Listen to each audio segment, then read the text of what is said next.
That's it, man. Game over, man. It's game over. Oh, no tears, please. It's a waste of good suffering. Fairly learned here.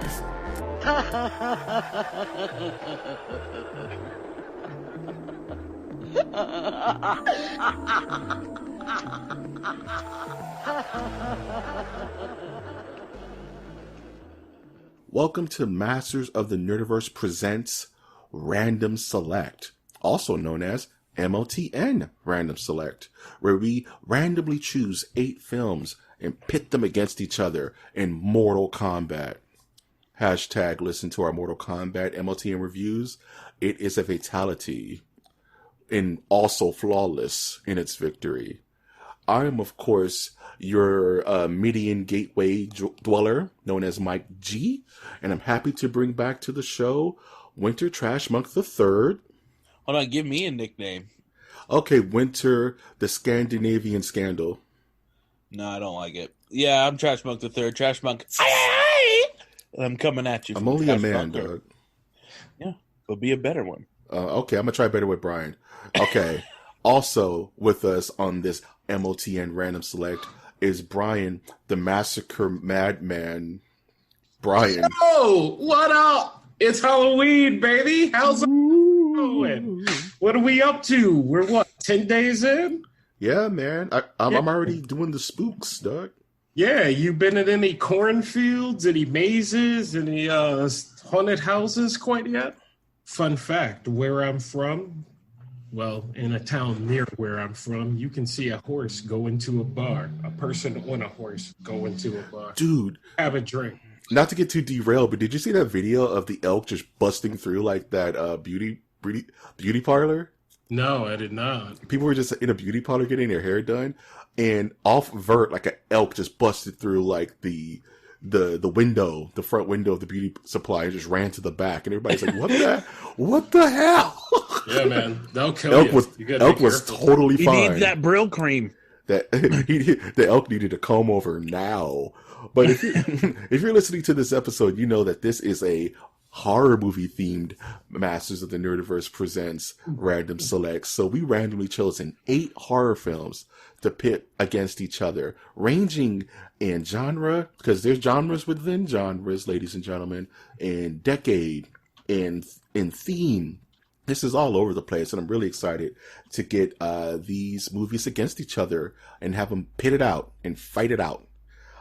So the movies we've chosen, or that was randomly chosen, for this particular match is Clive Barker's own. Clive Barker directed, release date February 16th, 1990, Nightbreed.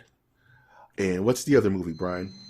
We have 1985 Stephen King novel and screenplay, Silver Bullet. Silver Bullet terrorizes a small city where lives the paralytic Marty Coleslaw. His uncle, his sister, the story's narrator. Nice. And for Nightbreed, why you got Brill cream in my head, Winter? Night Brill.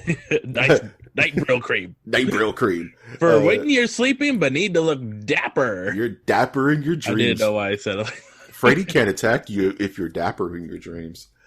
This film follows the unstable mental patient of Aaron Boone, who is falsely led to believe by his doctor, who is a serial killer, that he gets it.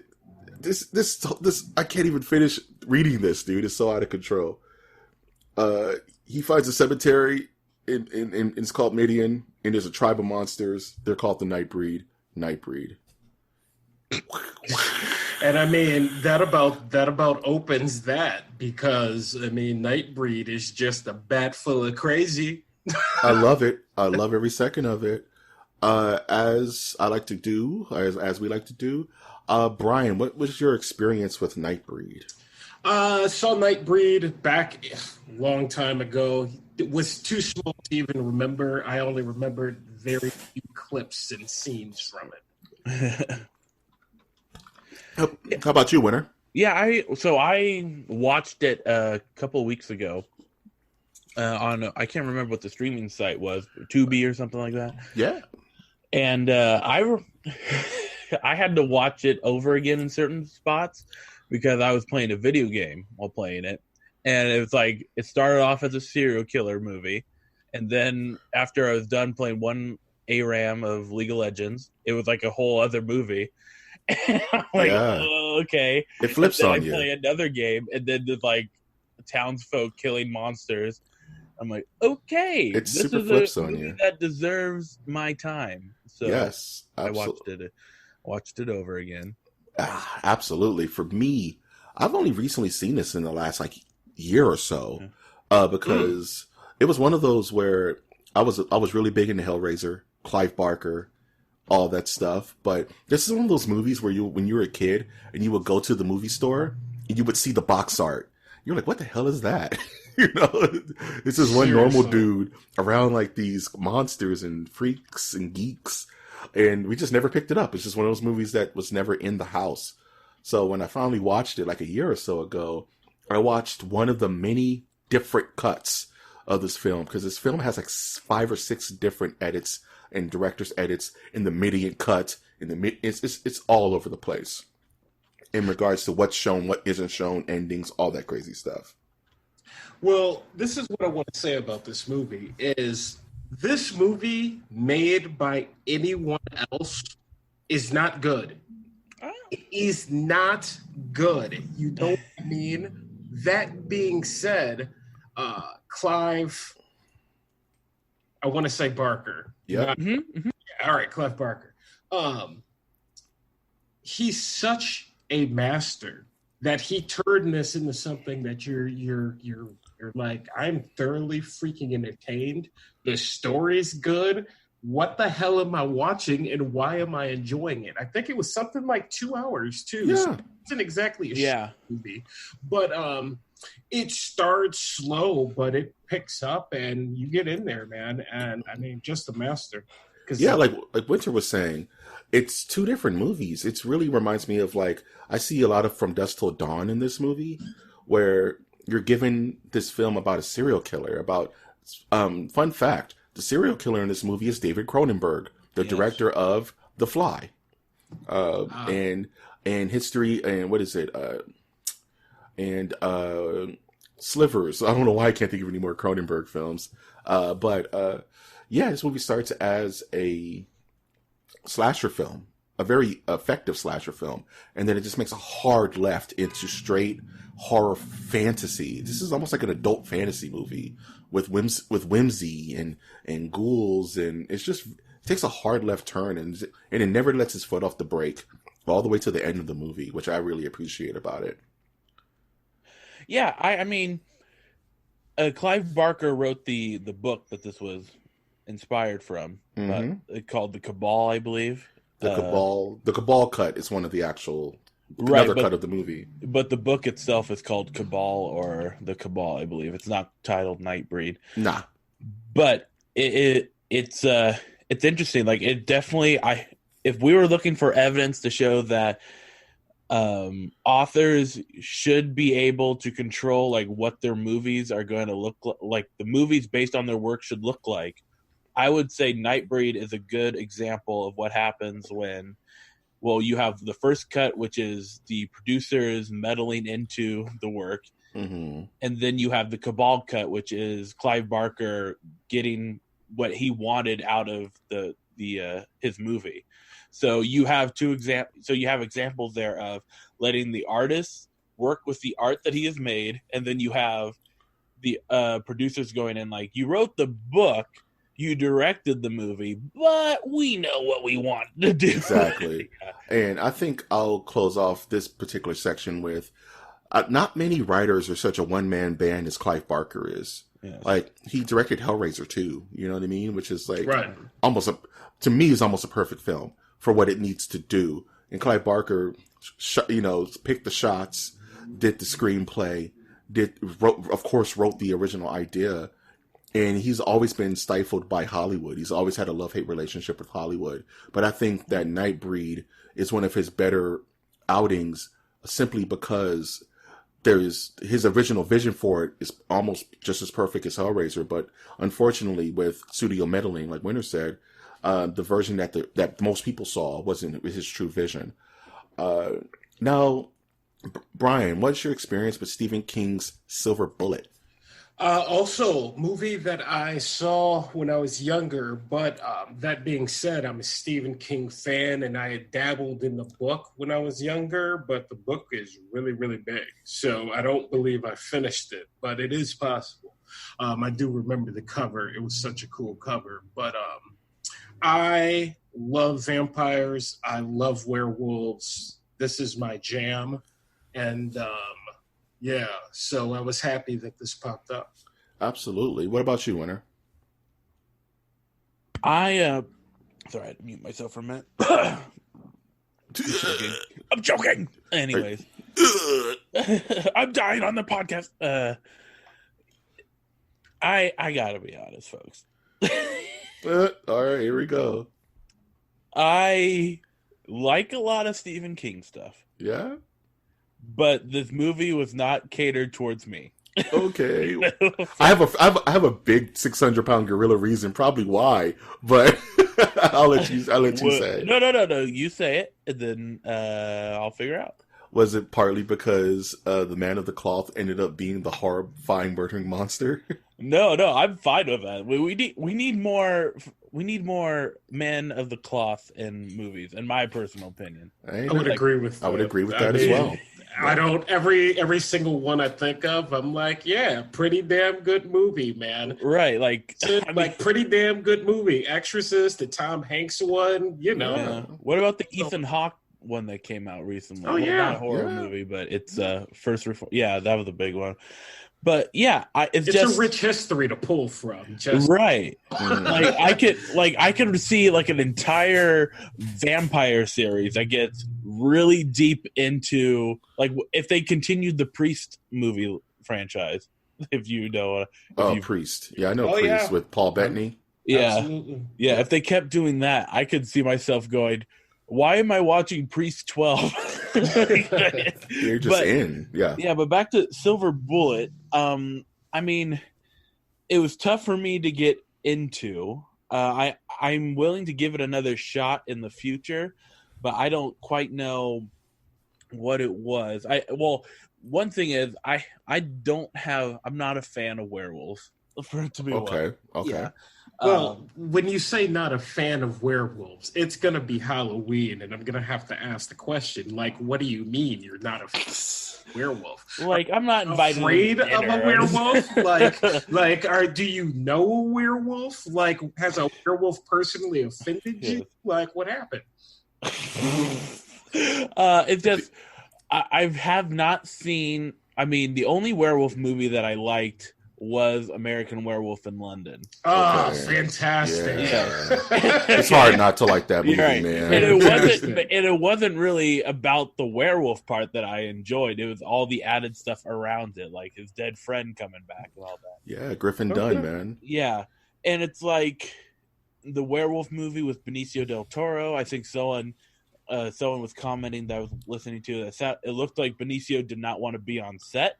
Yeah, was that the one with Jack Nicholson? No, that's Wolf, dog. That was Wolf. terrible. I saw that one too, and I'm like, yeah, this is like the era of Jack Nicholson of The Postman Always Rings Twice, a remake where he's like, are they really having sex on screen? Yep. This is the era of Jack Nicholson where he was supposed to be a quote unquote sex icon. Yikes. That was a dark time in our country. Yeah. At any rate. Back to Silver Bullet. It just didn't catch my eye. I understand that. Speaking of missing eyes, this is one of those movies I did, like Brian, see a lot of when I was a kid. This was one that would show up on Showtime, on the movie channel back in the day, HBO. And it freaked me out, but also fascinated me because one of my favorite things about this movie was the titular Silver Bullet, was Corey Haim's bike / wheelchair that had a motor in it and can go 70 miles per hour and was super dangerous. Cool. One of the coolest on-screen vehicles. It's one of my top 10 vehicles because as a kid, you just think I could build that. me and my dad could just go in the back and build that. And I would go to my dad and say, Dad, I want to build a silver bullet. And he's just looking at me like, you're not handicapped. Just run. Like, I can't run faster than the silver bullet.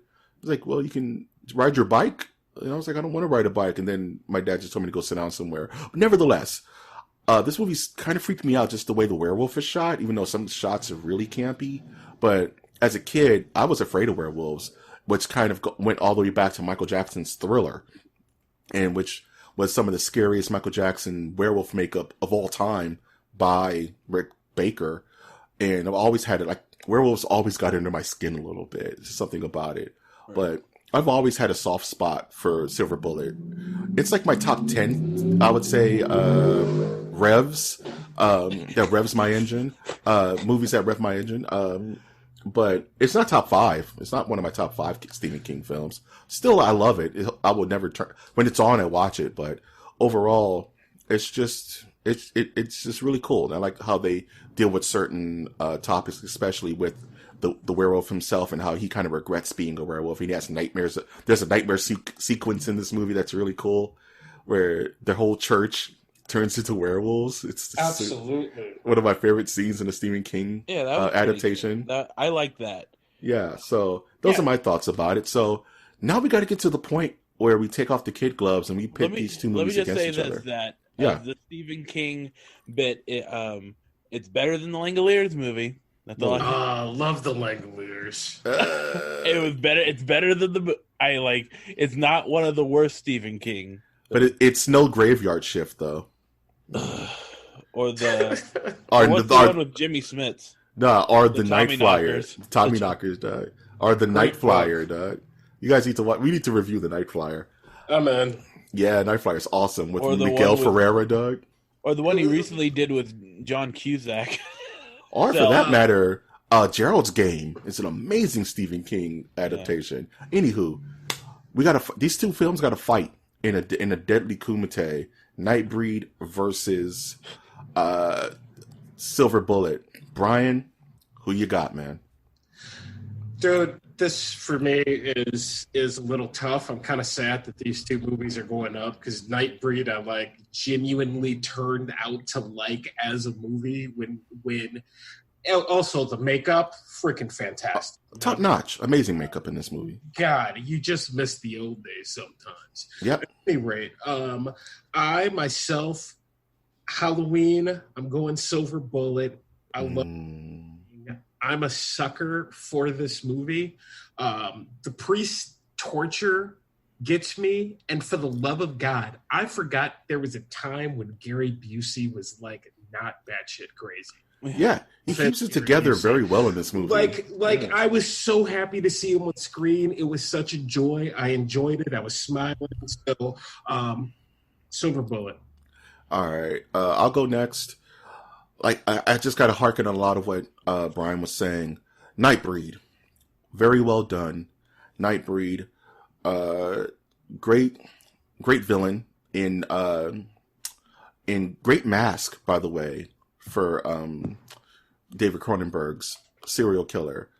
Thing about Nightbreed is that the theatrical cut is a bit all over the place, unfortunately, and that's the cut that most people saw. That's the first cut I saw. Amazing special effects, but Silver Bullet just holds a place in my heart. It has that whimsy it has that kid whimsy, like watching The Gate or The Goonies. You know what I mean? It has that. It's not so dark. You know what I mean? But it's still scary.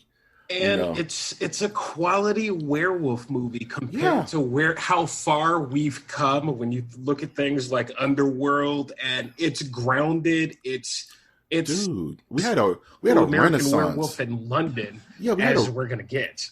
we had a renaissance of werewolf movies in the 80s and 90s. Absolutely. We had American Werewolf in London. We had The Howling. We had Silver Bullet. You know what I mean? There was just a ton of really good werewolf movies. Not to mention Dog Soldiers or Ginger Snaps. Or if you've never seen Ginger Snaps, where the girl is a female werewolf, it's amazing, dude. Ginger Snaps is awesome. But that being said, between these two films, as much as I love Clive Barker, and as much as I love his work, I want Silver Bullet to win. I just think I'm having a better time. It's the better movie to me than the 7 different versions of Nightbreed. Winter? Okay. So I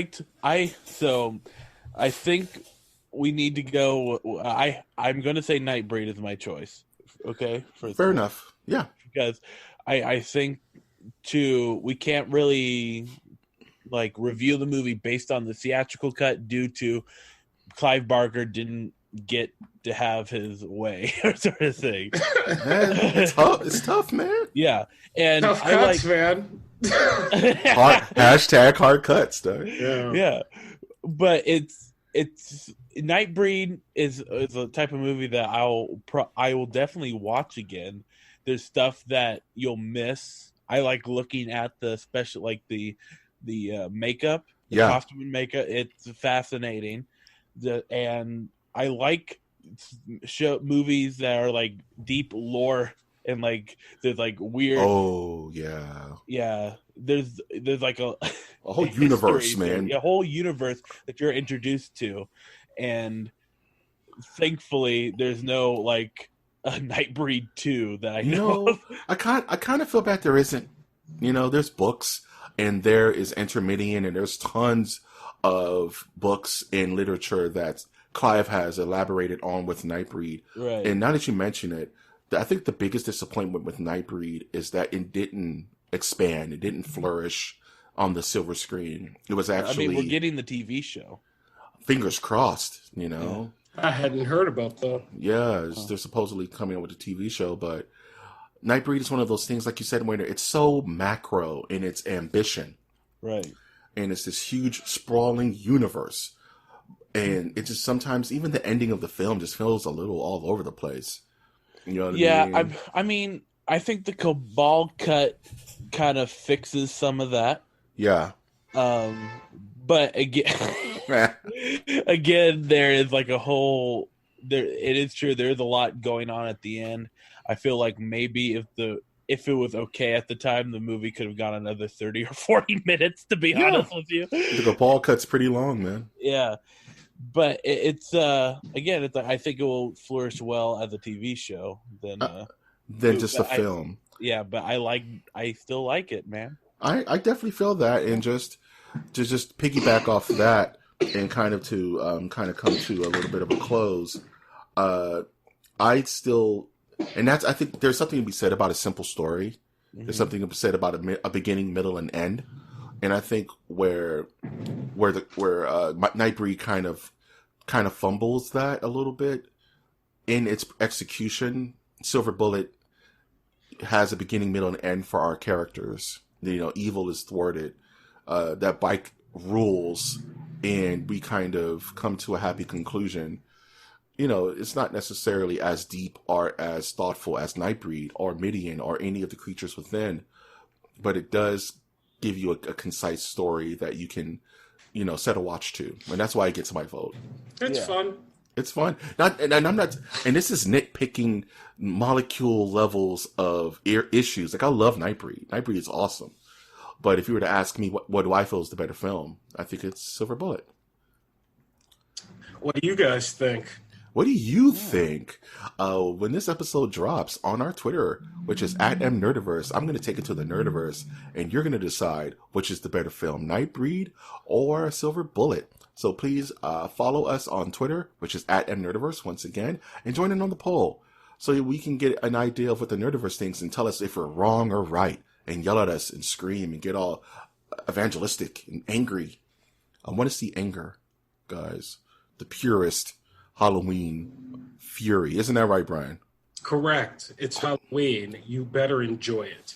You better enjoy it and eat melt down caramel corn into a glove and just shove it into your mouth. Dude, do you it. guys candy corn fan? No. No. Actually, I like looking like a vampire with them, but that's about it. Oh, so, where can we find you, Brian? You can find me at Brian J. Wash and Wash's Shop on eBay. Where can we find you, Winner? You can find me at Trash Monk, the third Trash Monk, I, folks. And you can find us at MNerdiverse on Twitter, as well as at our website, MasterNerdiverseCast.com. I've, of course, been your host, Mike G. I want to thank you, fellas, for joining us on this latest episode of Random Select. Thank you. You're welcome. I can't wait for the next one. Can't wait for the next one. And until then, holla. And until then, I will always ask you to look towards the skies. Look towards the skis.